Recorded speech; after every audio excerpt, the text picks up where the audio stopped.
Today I'm going to teach you how to do a Shinbox Hip Extension. So you're going to start down on the ground, and what you're going to go ahead and do is you're going to take one leg and it's going to be out in front of your chest. And I like to actually have my foot almost up against my one leg. This is going to be your lead leg. Then you have a trail leg. So basically this leg is basically creating an angle shooting away from your body.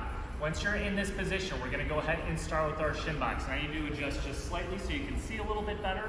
And when doing my shin box, I like to put my hands behind me so I can stay a little bit taller. That's going to create a little bit better of a stretch through your hips. So what you're going to go ahead and do is you're going to take your trail leg, or the leg that's got the foot pointing away from the body.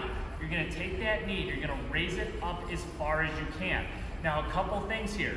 This leg isn't coming off the ground until this knee has gone as far as it can. So you can see I'm creating as much distance as I can between my knees right now.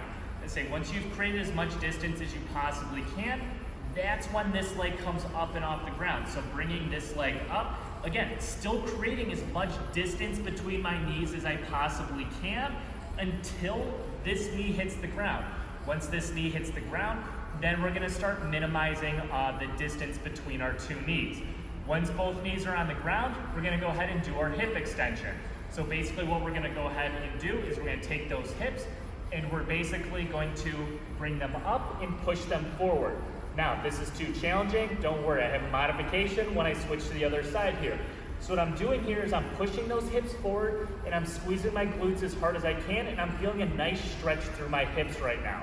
I'm then gonna go ahead, I'm gonna take those hips and I'm gonna sit it back down and putting my hands back down on the floor, creating as much distance between those knees again as I possibly can, bringing them up and over. And then once you've basically brought it back, if you need to use some assistance, put your hand on the floor and help yourself get up. We're still pushing those hips forward and squeezing those glutes. Then you're gonna bring it back down, and then we're going in the other direction. And that's how you do a Shinbox Hip Extension.